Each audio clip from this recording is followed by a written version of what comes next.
Hello, and welcome to another episode of Start Art History with me, Dr. J. Hicks. I'm alone in the studio today. We don't have any guests. I thought I might introduce a new segment into the show. I'm often asked by students whether stories that they've heard about famous works of art are really true or not. With that in mind, I thought it might be worthwhile for us on the show to debunk some of these crazy stories, work out which ones are true and which ones are not, in a series I like to call The Real Story. In this episode, we're going to be checking out the real story behind Pablo Picasso's 1925 masterpiece, The Three Dancers. Now, Picasso is an artist who's very, very hard to pin down. He has a very long life. His style changes over the course of his long career, and so it can be hard to make a lot of definitive statements about Picasso. There's also a lot about Picasso that the 21st century doesn't really love. He is, I have to say, an infinitely cancelable artist. In the 21st century, his relationship with various women, with young people, can be regarded today as very problematic. We're going to put that to one side, though. For right now, we can investigate Picasso's legacy in a different episode. Today, we're talking about The Three Dancers. Now, The Three Dancers was produced, as I say, in 1925 during Picasso's growing interest in the Surrealist movement. Now, you'll remember what Surrealism is all about. It's a French-based art movement beginning in the mid-1920s, led by figures like André Breton, attempting to depict what dreams look like, to bridge the gap between waking life and dreaming life. And while Picasso was never a member of the Surrealist group, he is, as you know, the great magpie of modern art and will happily beg and borrow and steal from any idea or any individual that he finds interesting. And Three Dancers really speaks to that. The scene in the painting, which you can see at Tate Modern here in London, depicts three people engaged in this almost demonic tribal ritual dance. It is awash in color and in line. The geometry of the painting reminds us of his Cubist experiments in the early 20th century, but there is something more passionate or more pained in the way the figures interact with each other. As the title would suggest, there are three figures, one female, two male, although the central figure does sort of look like a gender-neutral figure, which I think is very, very important. To the best of our knowledge, the three figures represent people very close to Picasso in either living or in memory in 1925.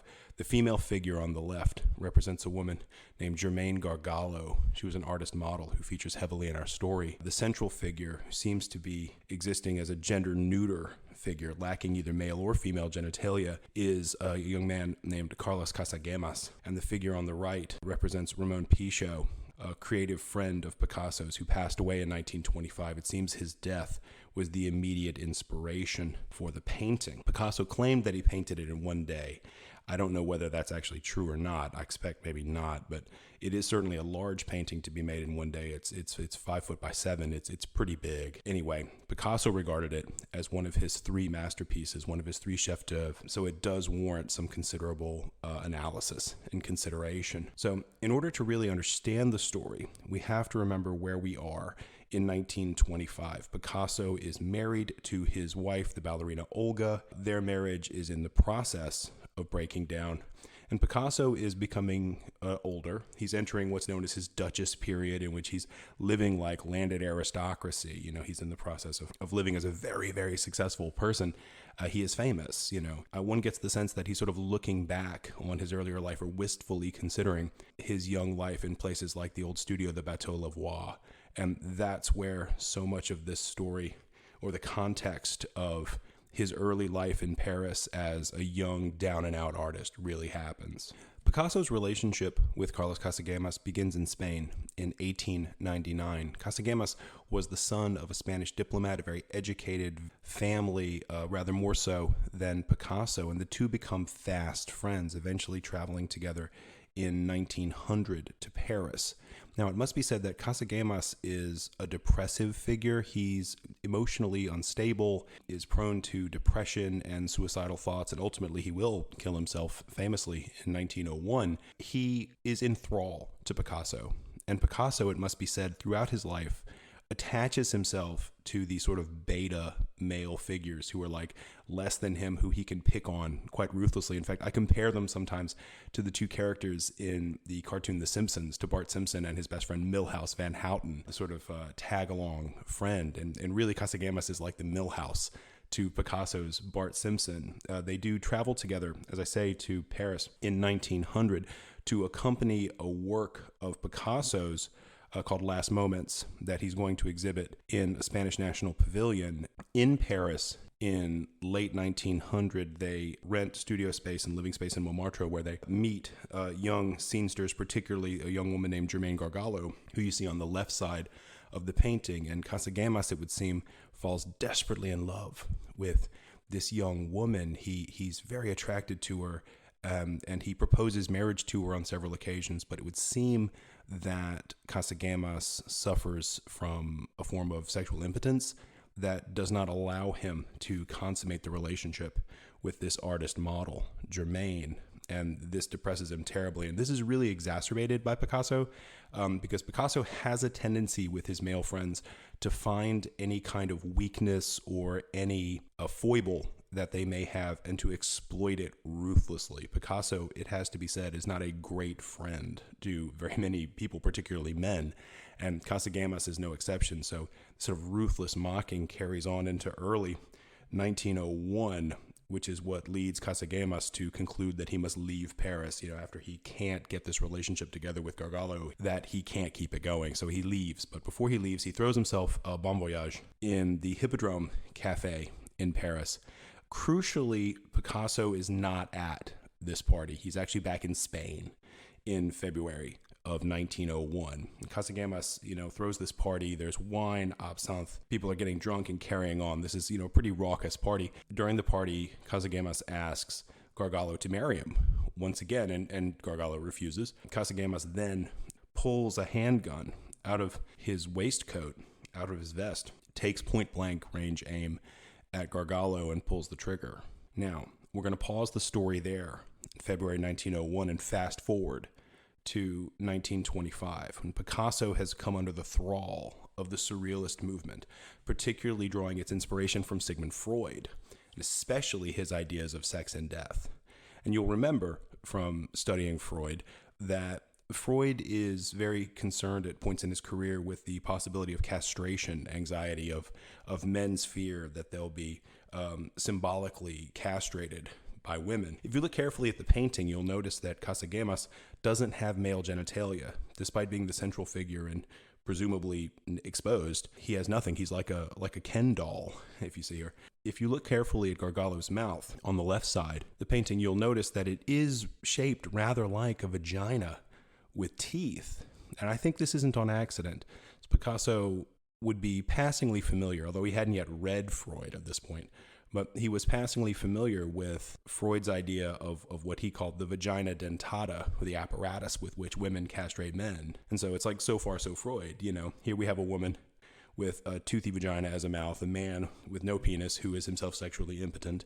So far, so Freud, right? And it even goes further than that, because he pulls out the ultimate phallic symbol, a handgun, to claim his power back against this woman. This is a story that's like perfect for retelling for someone who's interested in surrealism in 1925. So the story does sort of make a kind of sense there. Anyway, if we return to the party at the Hippodrome in 1901, you'll be happy to hear the gun either misfired or the shot missed Gargallo. In any event, she walked out of that party alive. She wasn't shot by Casagemas that night. Casagemas then turns the gun on himself, puts it to his temple, and says, "That's all from me," pulls the trigger, and fatally injures himself. He dies in a hospital later that night.